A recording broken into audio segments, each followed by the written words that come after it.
Hi friends, Shashi YouTube ಸ್ಟುಡಿಯೋಗೆ welcome. ಇವತ್ತು ಚೆನ್ನ ಮಸಾಲೆ ಮಾಡ್ಕೊಳ್ಳೋವಂಥ ರೆಸಿಪಿ ನೋಡೋಣ. ಬೇಕಾಗಿರುವಂಥ ಇಂಗ್ರೀಡಿಯೆಂಟ್ಸು: ಅಚ್ಕಾರದ ಪುಡಿ, ಧನಿಯಾ ಪುಡಿ, ಗರಂ ಮಸಾಲ, ಅರಿಶಿಣ, ಶುಂಠಿ ಬೆಳ್ಳುಳ್ಳಿ ಪೇಸ್ಟು, ನೋಡಿ ಬಿರಿಯಾನಿ ಎಲೆ, ಹಸಿಮೆಣ್ಸಿನ್ಕಾಯಿ 3 ತಗೊಂಡು, ಟೊಮೊಟೊ, ಕೊತ್ತಂಬರಿ ಸೊಪ್ಪು, ಆಯಿಲು, ರುಚಿಗೆ ತಕ್ಕಷ್ಟು ಸಾಲ್ಟು. ನಾನು ಕಾಬೂಲ್ ಕಡಲೆ ಅನ್ನೋದು ನೈಟ್ ನೆನೆಸಿಟ್ಟಿದ್ದೀನಿ. ಬೆಳಗ್ಗೆ ಅದು ಚೆನ್ನಾಗಿ ನೆಂದಿರುತ್ತೆ. 4ರಿಂದ 5 ವಿಸಿಲ್ ಆದರೆ ಸಾಕು ಫ್ರೆಂಡ್ಸ್. ಇದು ಚೆನ್ನಾಗಿ ಬೆಂದ್ಬಿಡುತ್ತೆ. ಇದರಲ್ಲಿ ಪ್ರೋಟೀನ್ ತುಂಬಾ ಇರುತ್ತೆ. ಇದಕ್ಕೆ ಸ್ವಲ್ಪ ಉಪ್ಪು ಸೇರಿಸ್ಕೊಂಡು 3ರಿಂದ 4 ವಿಸಿಲ್ಲು ಮಾಡ್ಕೊಬಿಡೋಣ. ನೋಡಿ ಫ್ರೆಂಡ್ಸ್, ಈ ಥರ ನಾವು ಸಾಲ್ಟ್ ಸೇರಿಸಿ ಮಿಕ್ಸ್ ಮಾಡಿ ಲಿಡ್ ಕ್ಲೋಸ್ ಮಾಡೋಣ.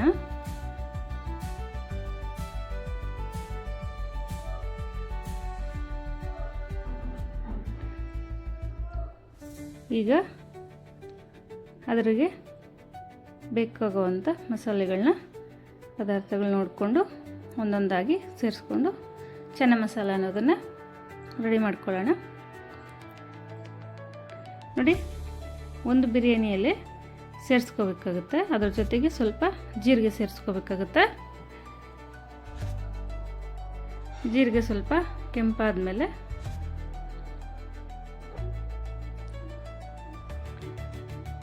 ಅದ್ರಿಗೆ ನಾವು ಸಣ್ಣದಾಗಿ ಹೆಚ್ಚಿಟ್ಕೊಂಡಿರೋವಂಥ ಈರುಳ್ಳಿನ ಸೇರಿಸ್ಕೊಳ್ಳೋಣ.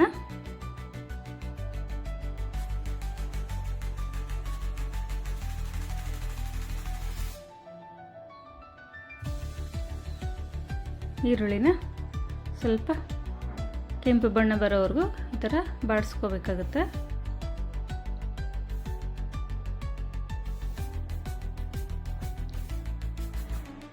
ತುಂಬಾ ಚೆನ್ನಾಗಿ ಹೋಟೆಲ್ ಸ್ಟೈಲಾಗಿ ಮಾಡ್ಕೋಬೋದಾಗತ್ತೆ ಇದನ್ನು.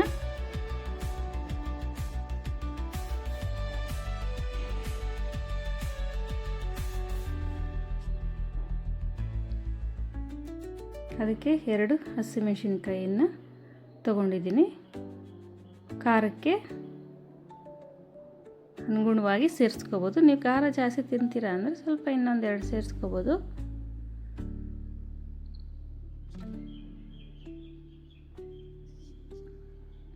ನೋಡಿ, ಅದ್ರಾಗೇ ಶುಂಠಿ ಬೆಳ್ಳುಳ್ಳಿ ಪೇಸ್ಟು ಸೇರಿಸ್ಕೊಳ್ಳೋಣ. 1 ಸ್ಪೂನ್ ಸಾಕು ಇದಕ್ಕೆ. ಅದು ಸ್ವಲ್ಪ ಘಮ ಬರೋವರೆಗೂ ಈ ಥರ ಫ್ರೈ ಮಾಡ್ಕೋಬೇಕಾಗತ್ತೆ.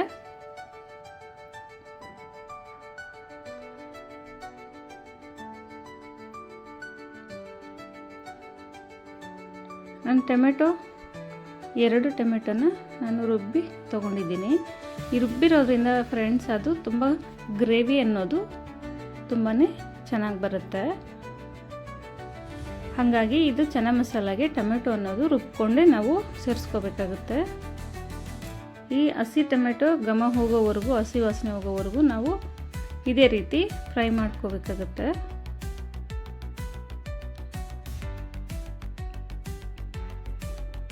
ಈ ರೀತಿ ಮಿಕ್ಸ್ ಮಾಡ್ತಾನೆ ಇರಬೇಕಾಗುತ್ತೆ. ಹಸಿ ವಾಸನೆ ಹೋಗೋ ತನಕ ನಾವು ಈ ಥರ ಸ್ವಲ್ಪ ಮಿಕ್ಸ್ ಮಾಡಿಕೊಂಡು, ನೋಡಿ ಈಗ ಆಗಿದೆ. ಅದಕ್ಕೆ ಸ್ವಲ್ಪ ಅರಿಶಿನ ಸೇರಿಸ್ಕೊಳ್ಳೋಣ. ಧನಿಯಾ ಪುಡಿ 1 ಟೇಬಲ್ ಸ್ಪೂನ್ ತೊಗೊಂಡಿದ್ದೀನಿ. ಅಚ್ಕಾರದ ಪುಡಿ 1 ಟೇಬಲ್ ಸ್ಪೂನ್ ತೊಗೊಂಡಿದ್ದೀನಿ.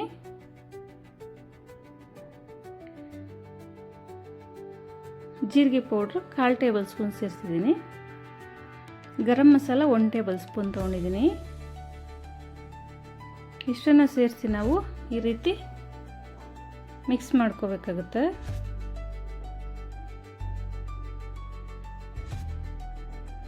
ನೋಡಿ, ಗ್ರೇವಿ ಅನ್ನೋದು ಎಷ್ಟು ಚೆನ್ನಾಗಿ ಬಂದಿದೆ.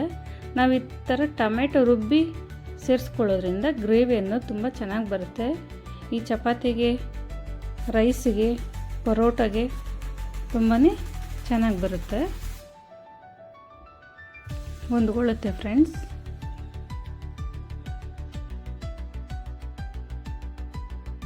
ಈ ಮಸಾಲೆ ಸ್ವಲ್ಪ 2ರಿಂದ 3 ನಿಮಿಷ ಈ ರೀತಿ ಬೇಯಿಸ್ಕೋಬೇಕಾಗುತ್ತೆ. ನೋಡಿ ಇದೀಗ ಆಗಿದೆ ಮಸಾಲೆ ಅನ್ನೋದು. ಅದ್ರಿಗೆ ನಾವು ಮೊದಲೇ ಬೇಯಿಸಿಟ್ಕೊಂಡಿರುವಂಥ ಕಾಬೂಲ್ ಕಡಲೆ ಸೇರಿಸ್ಕೊಳ್ಳೋಣ.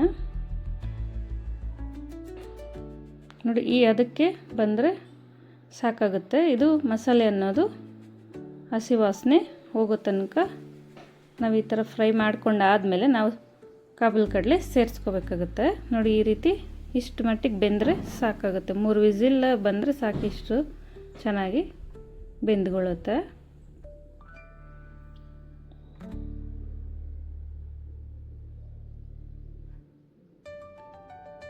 ನೋಡಿ ಎಷ್ಟು ಸೊಗಸಾಗಿ ಮಸಾಲೆ ಅನ್ನೋದು ಆಗಿದೆ.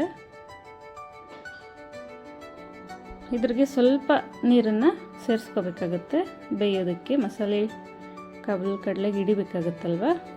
2 ರಿಂದ 4 ನಿಮಿಷ ಇದನ್ನು ನೀರು ಸೇರಿಸ್ಕೊಂಡು ಬೇಯಿಸ್ಕೋಬೇಕಾಗುತ್ತೆ.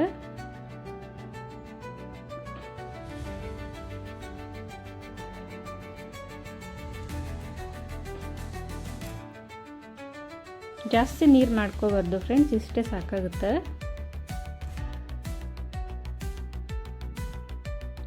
ರುಚಿಗೆ ತಕ್ಕಷ್ಟು ಸಾಲ್ಟ್ ಸೇರಿಸ್ಕೊಂಡು ಸ್ವಲ್ಪ ಮಿಕ್ಸ್ ಕೊಟ್ಟು ಒಂದು 4 ನಿಮಿಷ ಇದನ್ನು ಹಾಗೆ ಬೇಯಿಸೋಣ. 1-2 ಕುದಿ ಬಂದರೆ ಇದು ಗ್ರೇವಿ ಅನ್ನೋದು ನೋಡಿ ಎಷ್ಟು ಸೊಗಸಾಗಿ ಆಗಿದೆ.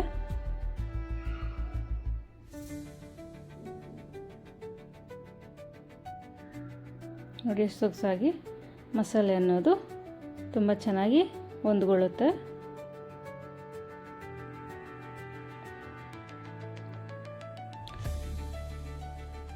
ಈ ವಿಡಿಯೋ ನಿಮಗೆ ಯೂಸ್ಫುಲ್ಲು ಆಗಿದೆ ಅಂದ್ಕೊತೀನಿ ಫ್ರೆಂಡ್ಸ್. ಕೊನೆಯದಾಗಿ ಕೊತ್ತಂಬರಿ ಆ್ಯಡ್ ಮಾಡಿಕೊಂಡ್ರೆ ಚೆನ್ನ ಮಸಾಲ ಅನ್ನೋದು ಸವಿಯಲು ಸಿದ್ಧ.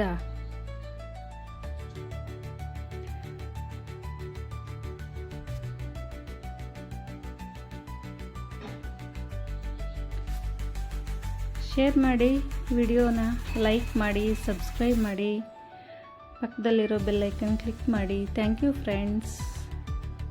ನೋಡಿ, hotel style chana masala ready ಆಯಿತು.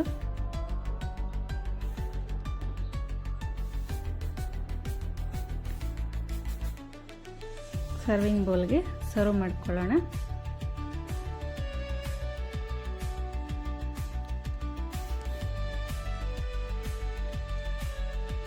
ಮಾಡಾಯಿತು, ಟೇಸ್ಟ್ ನೋಡಬೇಕಲ್ವಾ.